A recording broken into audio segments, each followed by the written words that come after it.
Justin, thank you very much for joining us today. How are things in California? It's my pleasure again, Jimmy. Things are going well. No complaints. So, I want to start our conversation discussing the executive orders that were issued by the US government. And the orders focused on three things: expediting development, expanding capacity, and accelerating the permitting process. And anyone who's involved in the mining process knows the permitting is the thing that kills everything. It takes, just in Canada, you're looking at 10 plus years to get a mine permitted. But I want to get your views on some of the orders that were put forth by the government. And one of the executive orders was to upgrade five existing reactors and to start the construction of 10 nuclear reactors by the end of the decade. How feasible do you think this is? Or is it just a pipe dream? So when you mentioned upgrading, I believe that it was actually 5 gigawatts of uprates is what was part of the executive order, in Oh, addition to okay. the ten reactors, 10 large reactors under construction by 2030. So the uprates kind of have already been happening. So this executive order was sort of in line with a trend that's been happening anyways. Depending on the type of uprate that's done, it may or may not equal larger demand for uranium. Oftentimes, there's upgrades to certain moving parts within the reactor, upgrading the steam turbines, potentially using, if an uprate involves using higher enriched uranium, that can equal more demand. But that was sort of already in line with kind of what's already happening here, is the utilities are responding to a robust and improving electricity market that they're expecting to be able to service into and make a lot of money from. So they're doing what they can to expand capacity of their existing fleet. The 10 large reactors under construction by 2030 honestly sort of felt a little bit like wishful thinking. The wishful thinking element is the quadrupling by 2050, which is kind of, you sort of have to chuckle a little bit with Trump just kind of taking a little bit more than what's already been expressed with the COP28 and all the countries that have signed on to the tripling of nuclear by 2050. And Trump is like, okay, well, we're going to go bigger and quadruple. That is that's sort of pie in the sky based on how things are at the moment or how they have been for the past number of decades in the US. So a lot has to change in order for us to come remotely close to that type of lofty goal. As far as the 10 reactors under construction by the 2030s, much more feasible. Still, obviously, a significant increase in building nuclear reactors, despite what we've been able to do or not do in the past, 3 decades.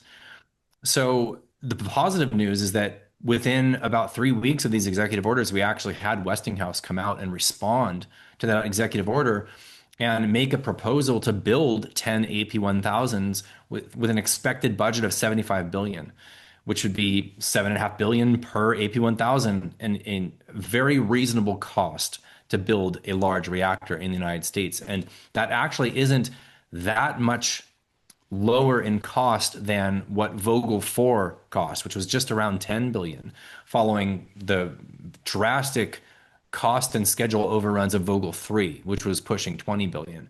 So major decrease in cost and timeline to build the second AP1000, and then to build the third through the 12th should be a significant reduction just in repetition and getting these things done in fleet mode. So very good to see Westinghouse respond to that executive order. Yeah, and just to clarify, or just so our viewers know, the two reactors you were referring to were in the state of Georgia, units three and four, and I believe it was supposed to take 7 years or 8 years, and it ended up taking 15 years to build both. And the total cost, I've seen estimates anywhere from 30 to 35 billion, in the estimates before, or the original estimates for half that much. So I guess when I hear these numbers, I want to ask you, like, does the US have the know-how? Do they have the capacity to build reactors? Given that the latest one in Georgia was, I guess you could call it successful. It is up and running, but it was way over budget and way behind schedule. Yeah, 100% we do. And I think the evidence is there just looking at Unit 4 compared to Unit 3. How much less it cost and how much faster it was constructed. And there were a lot of issues with the construction of Unit 3. When that started, the actual design of the reactor wasn't complete.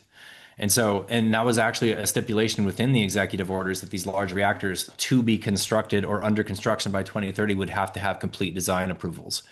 So that was one big major part of the problem was not having a design completed for that AP1000 by the time they started construction. So they were sort of, in some ways, figuring it out as they went, which didn't work very well. All of that said, despite the fact that it cost 30 billion to build these two reactors and it took, like you said, 14, 15 years, it's the crown jewel of the state of Georgia. And a southern company that's operating is doing fantastic in this environment. A lot of industry is moving to Georgia. Part of the reason is for the stable, clean, and relatively affordable electricity that largely is can be thankful from Vogel. So we do have the expertise. We know that it's not just Westinghouse. We have utilities, we have tech companies, and importantly, we have developing companies like the nuclear company. They're all working together to get this over the line, and we think it's going to happen. Time frames, hard to say, but it's absolutely moving in the right direction. And some of the last pieces to drop for this actual to be build out to succeed is clarity on what will be there in support from the federal government in terms of financing. So what we've seen so far in the Senate, in the draft of the Senate's budget bill for this big, beautiful bill, is that production tax credits and investment tax credits kind of held over from the IRA look to be included in the draft budget bill. And there's some detail on that that hasn't yet been ironed out. How much money exactly, what exactly the tax credits will look like. It looks like they're going to go out to 2036. They will start to decline by 2033. So if you have a reactor under construction, the investment that's going into that will apply to these tax credits going out to 2033, assuming what we've seen in the draft makes it into the final bill and it gets passed. So there's still some assumptions to be made there. But once this bill is finalized, however it looks, and the industry understands what the incentives are or are not, then the next steps can be taken. So we're moving that direction. Hopefully within the next month or two, we'll have clarity on all of that and we can see some actual announcements of planned construction. I do expect that we will see that by the end of the year. So let's move on now and discuss utilities and the long-term contracting market. And I can't believe we're halfway through the year. I don't know where this year has gone so far, but in terms of the contracting market, it's been very quiet. I believe it's around 25 million pounds have been contracted. Is that correct? 26 million year to date. 26 million, and that compares to 110 million in 2024, 160 million in 2023. Why is it so quiet so far in 2025? And do you think we're going to get a pickup in the back half of the year? Yes, I do. I know that there's some demand that's kind of waiting in the wings here. There's been plenty of elements to cause uncertainty for nuclear utilities. And there's a lot to unpack here, so I'll try not to be too long-winded about it. But you first and foremost primarily have the big price rise that we saw last year. So late 23, early 24, the term price went from 55 to 80. That's a significant jump. And the spot price went from 50-ish all the way up to 106 and back down to 63. And so following that big move up in price, both in spot and term, but especially in spot, it's strategic for the utilities to pull back and sit on their inventories to do what they can, nibble a little bit here and there in the spot market with spotty UP, whatever they can do to make sure they're shored up in small volumes, which they did, and largely step out in large volume contracting to allow the spot price essentially and the term price to settle out wherever they would settle out with minimal demand in the market. So minimal demand in especially the last year, especially the last 7 or 8 months in both term and spot. Spot, we've seen more volume that was going March, April, utilities involved in the spot market, buying in spot, buying carry trades. But they step back when the price is high in order to allow it to settle back down to wherever it'll settle out. And it's in their incentive to do so. So they don't really have an incentive to catch a falling knife when the trend is down. They don't really have an incentive to stick their neck out and say, I believe the price will go higher from here, therefore we should be buying uranium. There's basically no utility fuel buyers that do that.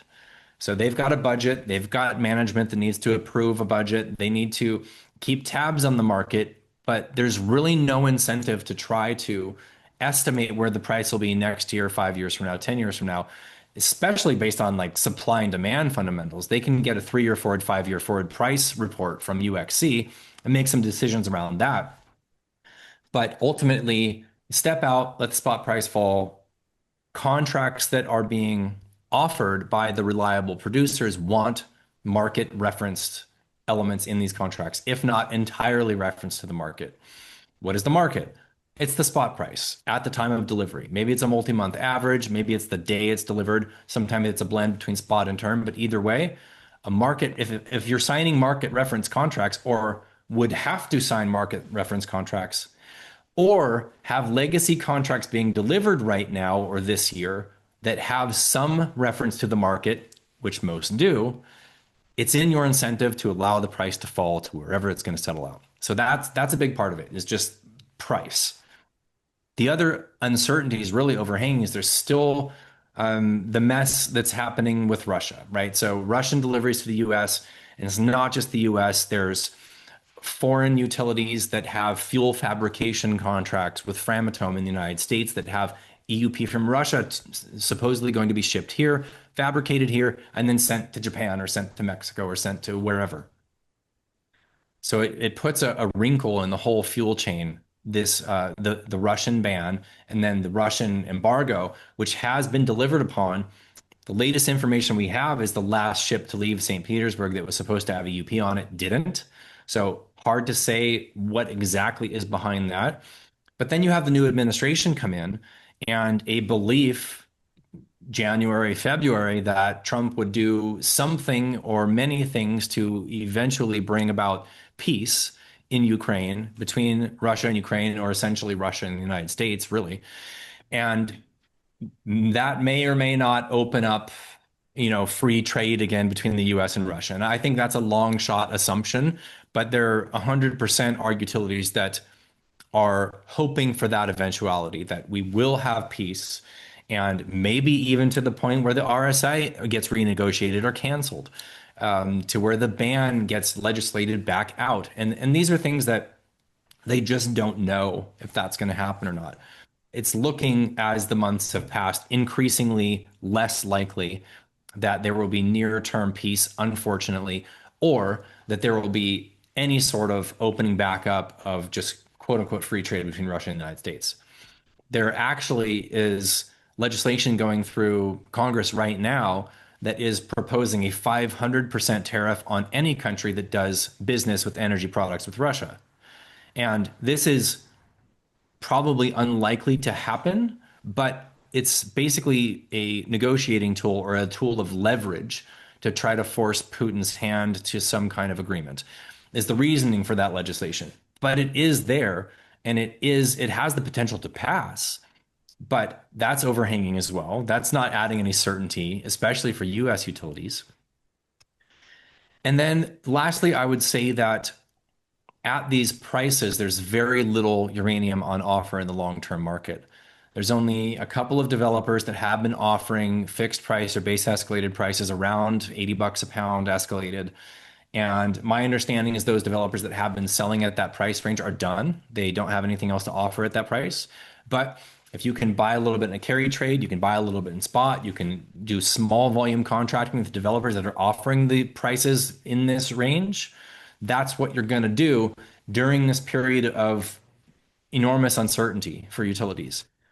Uncertainties will eventually clear, and in order for more volume to be secured in the term market, we're going to need to see higher prices, because the offer in higher volume for the period that utilities need to cover, which is late 20s, early 30s and beyond, is only coming from the legacy reliable producers, and they want 75, 80 floors, 130 ceilings, 100% reference to the market. Utilities don't want to sign those contracts, but they're going to have to. So once they start doing that, we're going to see the term volumes significantly rise. And of course, the price will rise, because that is what is for sale.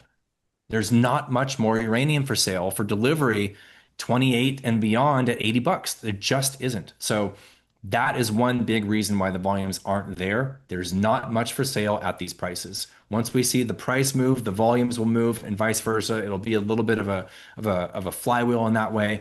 And that's what we're expecting next. Doesn't mean it's going to happen tomorrow or next week, but we will see higher volumes of term contracting for sure following WNA in September, big conference that the whole nuclear world attends. Usually have a fuel conference in the fall as well. New budgets for a lot of utilities in October 1. It's all going to come together, I think, later this year into the early part of next year. And then, for years to come, really, we need to see approaching and potentially beyond replacement rate contracting, inventory restocking. Most utilities are uncovered. That is to say, the majority of the utilities are uncovered starting in 2031. And that period of time is exactly when we have significant supply shortfalls really start to hit. And when you look at utilities, when you compare them to, let's say, Americans, Europeans, and Asians, who has the most coverage now? Who has the most inventory? And I The most guess inventory, yeah, go ahead. of those three parties, who would be the most, I guess, holding back the most? Mm. I would say that the US utilities seem to be, and this is a vast generalization because there's a couple of utilities, and it's two of the larger ones in particular that have very, very sharp fuel buyers who have been largely ahead of the curve and much more aligned with investor projections or taking investor projections more seriously, if not having their own supply and demand modeling.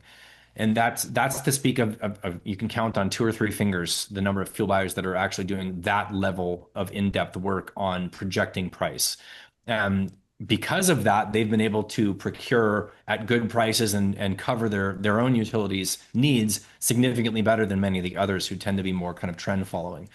Um, so the US utilities, besides those few, seem to be a little bit more stubborn, but part of that also is US specific uncertainties, especially around Russia. And there's kind of this sentiment that why are they so stubborn in terms of desperation for Russian supply? And I would look at it a little bit differently in that for these people's entire careers, Russia has been a wonderful supplier of all things fuel cycle. You can pick up the phone and make one call and get everything across the entire fuel chain at the best price in the industry. It's easy, they always deliver, and it's competitively priced. And so that has a lot of momentum.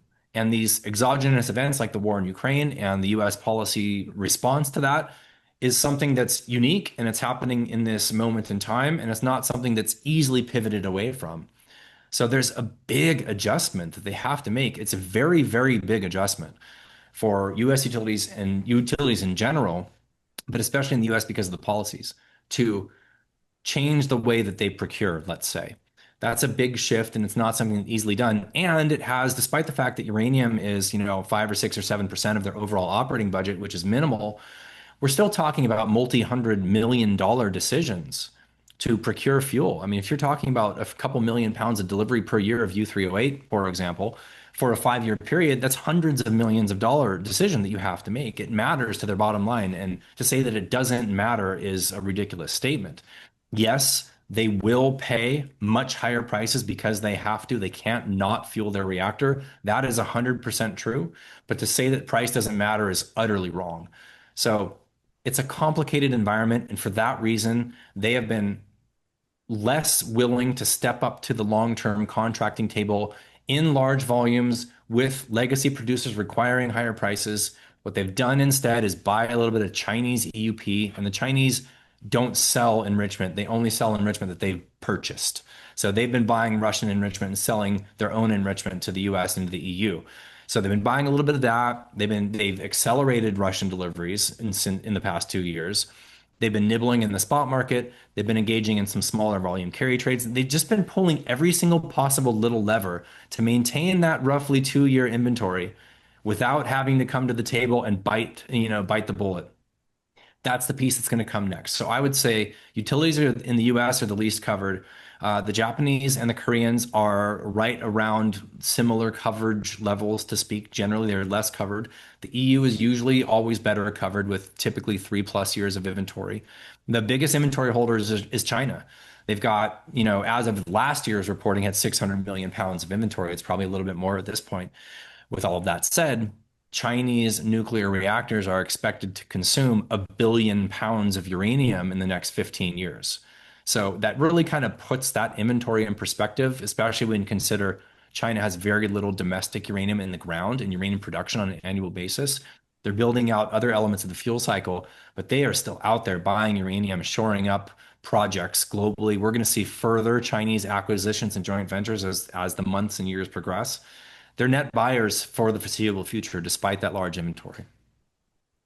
The way you describe it, it sounds like the U.S. utilities have a strategy of hope. Like they're Yeah, hoping things get resolved between Ukraine and Russia. I think, you know, yes and no. It really comes back to if you're a fuel buyer and you've been in this industry for 20 or 30 years, you've never had a period of time where you've been unable to procure uranium. It has literally never happened. And because of that, there's a lot of doubt about projections coming from even from the price reporters and the analysts, but especially the investors who are projecting significantly higher prices. There's a lot of doubt around that. And, you know, evidence of that is actually will come through the price reporter. So UXC does semi-annual surveys with utilities. We have access to their material. And over the years, as we've been reading their material, these surveys that come out, like every single time that they poll utility customers and their primary clientele, UXC's primary clientele is utilities. When they poll them and they say, where will the spot price be 1 year from now? Where will the spot price be 5 years from now? And for the last 5 years, despite the fact that the price of uranium have tripled, they always believe that it's going to be in a reasonable range between where it is right now. They just think higher prices will bring enough supply out of the ground. And over a long enough of time frame, they're probably right. The problem is that supply is extremely slow to respond to price, which is why you almost always have, historically speaking, very, very big moves in price. And then you have equally as big bear markets in uranium as the commodity. So I wouldn't say that they have a strategy of hope. I think that's a little bit of a generalization. I think, like I mentioned, there absolutely are very, very sharp fuel buyers who are ahead of the curve here. But to quote Mike Alkin, I think that the statement that they typically move kind of as a herd is usually true. And what we'll usually see is either a big utility comes in with a chunky RFP or they sign a big volume contract. That's a signal to the other medium and smaller utilities that it's time to get into action. Or they actually move in trend with price. So when price starts to rise and does so consistently, they will actually step back into the market. Because if they want buy when the price is rising, even if it's a short-term rise and it settles back down, they can't really be blamed for that, right? But if you try to stick your neck out and pick the bottom and it drops another $5 or another $10 a pound, that doesn't look very good, and you're risking your job by doing that as a fuel buyer. So fuel buyers will generally move in trend. When the price is down, they stay out. When the price is up, they step back in. When big utilities sign big contracts, they tend to move together. And that's something we haven't really seen since 23. In 23, we saw big contracts signed by the Chinese and a handful of other utilities followed suit. And of course, we saw a 40% move up in the term price. Now, where's the term price at here? 80 bucks a pound. Both price reporters at 80 bucks a pound. It's been within a $2 trading range for 12 months, actually pushing 13 months here.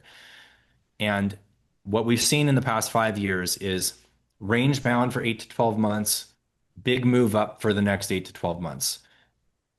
Rinse and repeat. We've seen that 5 or 6 times in the last 5 years. So what comes next is the move up. I can't tell you if it happens next week or 3 months from now, but that is what happens next.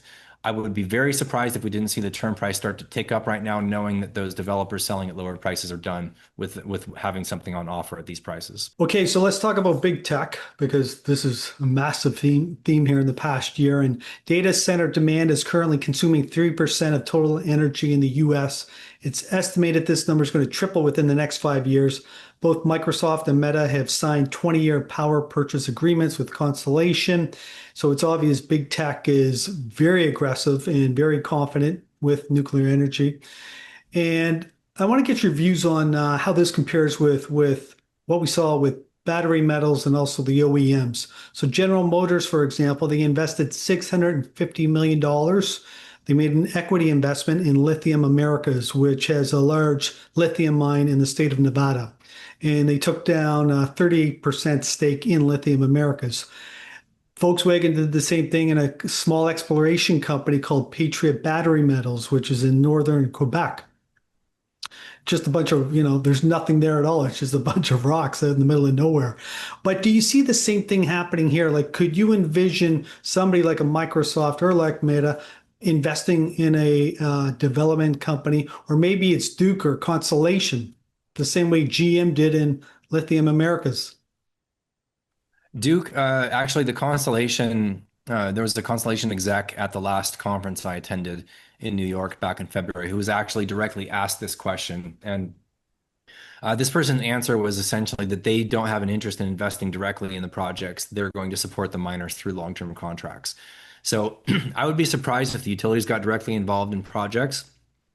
As far as the tech companies go, we're seeing increasing direct involvement, and especially in terms of just putting money to work. So we just saw yesterday that the venture capital arm of NVIDIA invested 650 million in TerraPower. TerraPower is building one of the first two SMRs of the two demonstration projects in the US. TerraPower is Natrium and X Energy's XE100. And the Natrium reactor in Wyoming is under construction right now. So for NVIDIA to take a stake in that financing, I think is pretty significant.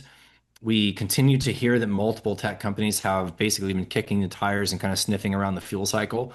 I think that that concern is actually real. If they're going to be directly investing in electricity generation via nuclear, they're going to want to make sure that the fuel is going to be there to power those facilities. So that's a very logical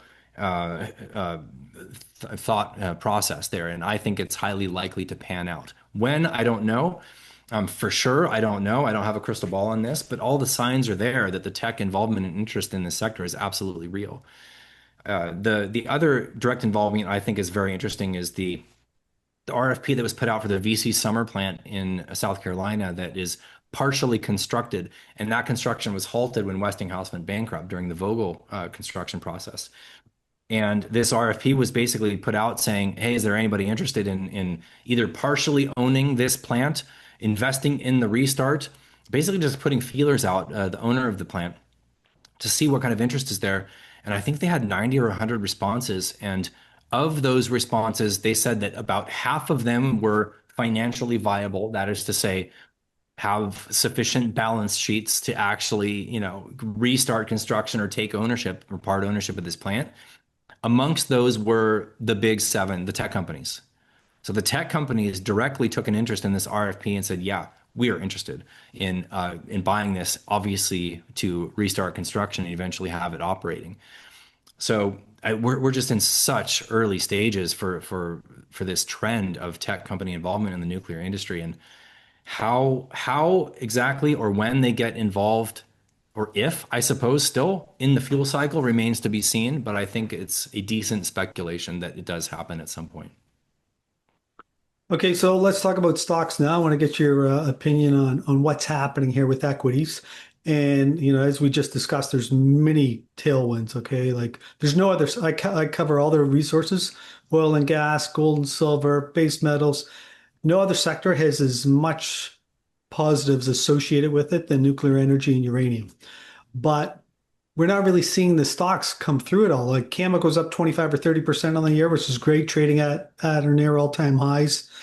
Kazatomprom, it's only up 10% on the year, so there's a lot of geopolitical issues there. But then when you go down, you look at the developers, you look at the Explorcos, they're doing nothing. And yet a lot of these infrastructure stocks, maybe they're more speculative, but names like OKLO or Oklo, it's up 200% on the year. Lightbridge is up 160% on the year. NewScale is up over 100% on the year. How do you Why do you think we're seeing such a discrepancy with these stocks that I just mentioned versus the miners? Because the spot price of uranium is essentially flat for the year. So if we go back to early January, the spot price was mid 70s. And what we're talking about is mining stocks that are selling, will potentially sell one day a commodity, and the price of that commodity is paramount to the movement of these stocks. And so when you have positive drivers for the nuclear industry, while that is extremely positive for the stability and growth of demand for that commodity, it doesn't necessarily equal immediate movement of the commodity, especially in the nuclear industry that essentially lives in the future.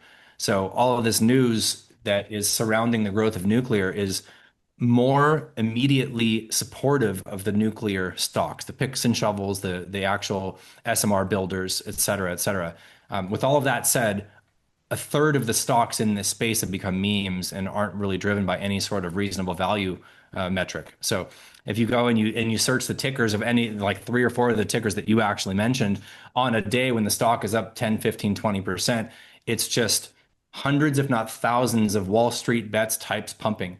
And that's meme action. It isn't driven by fundamentals. And in fact, the three primary SMR companies that are publicly traded have very, very few projects in the pipeline, if any. I think Oklo has one small one with the Department of Defense. NuScale has one in Romania, and Nano doesn't have any at all. And of course, in some cases, maybe they're trading almost like Tesla, where you're not really trading or buying that stock because of the present cash flows or the automobile sales quarter over quarter. You're buying it because the guy is sending rockets into space and providing internet to the globe. And where and what will be accomplished by this company 10 years from now, like, I don't think anybody knows. So it's possible that the market is pricing in the potential for a huge, huge revolution in building small modular reactors, and that's certainly there. But the follow-on move that comes from this de-risking and growth of demand due to these nuclear policies that will affect the uranium price, that hasn't happened yet. So to say that the stocks are underperforming nuclear, absolutely. And the reason is year to date, the price hasn't really moved, term or spot. So we went down, we came back up, and the fact that some of these are even positive on the year is actually probably a very, very positive sign, considering the gut punch that happened late Q1 into early Q2, and the fact that the price hasn't done anything year to date. When it does, that's when we'll see the significant performance and likely outperformance of the uranium equities. These are ultimately mining stocks. And the thing that they will sell one day or are selling now, the price of that has to move higher in order to actually get any gauge of improved, let's say, forward cash flow analyses of these companies. You have to be able to price in 90 and then 100 and then 110. And that's going to happen. So it takes a lot of patience. You don't have to put all your eggs in the uranium basket. Having some diversification into the nuclear sector, I think, is very, very smart. It's something we've suggested for a very long time. But the uranium's time will come. It isn't there yet because we haven't had that pull on in price, and largely has to do with everything I already mentioned, the response to the big move last year, the uncertainties, et cetera. But that's coming. So in many ways, it's a contrarian bet here still. And that's a very good point because I speak to a lot of North American investors and follow a lot of people online, and I get the sense that there's still a lot of frustration out there and people are still very skeptical. And I guess I'm one too because I'm a big investor in a lot of these names and I'm frustrated with the lack of performance. Sure. Yeah. I mean, I think that this market will give you a lot of opportunities to trade, and that's something that we've been putting more focus on, for sure, in order to take advantage of that volatility in this market. But yeah, it is a patience testing trade. That is 100% true. For us, watching what is happening in the physical market and modeling out the sector gives us enormous confidence for the runway ahead of us. And has it taken longer than anyone expected? 1,000% it has.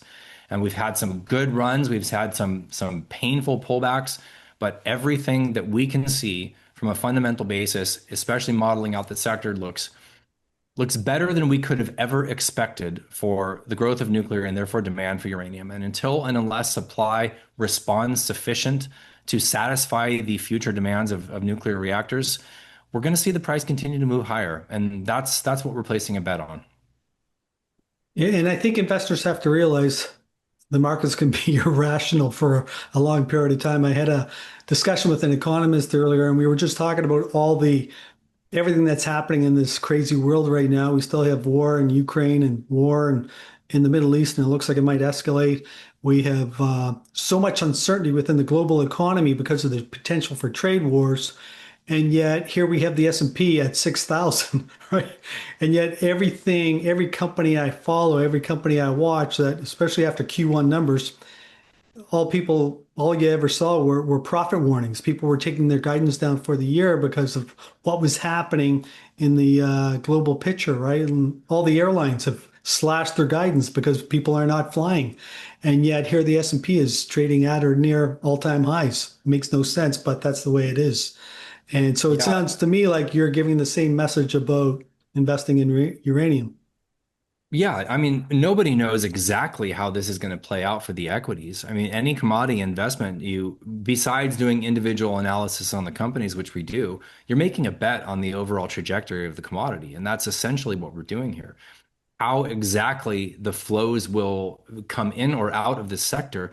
I mean, one example of that is just the way that these things have traded this year so far, with an exception of the past couple of months, which has been incredibly positive. But the first few months of the year, I mean, what we found out a few weeks back was that JP Morgan has been absolutely dumping shares of URA.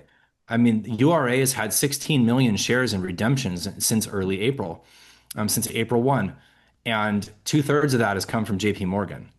And so whether or not that was on behalf of their clientele as a prime broker, or if that was actually their own managed money, we don't know. But that has been a huge contributor to the redemptions coming from URA. Yet all of these stocks are up 50 to 80, 90% in the last 10 weeks, despite the fact that URA has had probably pushing 250 million in direct sales selling pressure on the uranium names alone during the past 10 weeks. And that's just a wrinkle in the markets. It has nothing to do with the price movement of the commodity, and nobody could have expected that. And you have excessive shorting in the sector. You still do, even though a lot of those have covered, at least on the Canadian and US exchanges. They're still trying to short the heck out of the uranium stocks in the ASX for whatever reason. But you had these pod shops in New York City that were their best idea 2 months ago was to short uranium. And if you ask them why, they say because Sprott's going to have to sell. And at the time, they were about to come into the market with 50,000 pounds to put some cash in their bank account, and it wouldn't have done anything to the spot price, nothing at all. But that was their narrative, after doing 35 seconds of due diligence. So, and this is the smart money. Okay, so J.P. Morgan dumped URA right before it made another 50% move above where they sold it. And so how smart is that smart money? And that's the question. And you can't predict those sort of things. You have to stay aligned with where is the commodity going. And of course you can trade in and out and move with or without the sector, like individually make your own investing decisions. Like nobody's forcing anybody to do anything here. This is a bet on the trajectory of the commodity, and where the markets will go in the short term is anybody's guess. Well, let's hope we have a bullish second half. And I want to thank you very much for spending time with us today, Justin, and sharing your thoughts on what's happening. If anybody would like to follow you online or read some of your research, where can they go? UraniumInsider.com. And it's always a pleasure to meet with you, Jimmy. Appreciate it. Once again, thank you.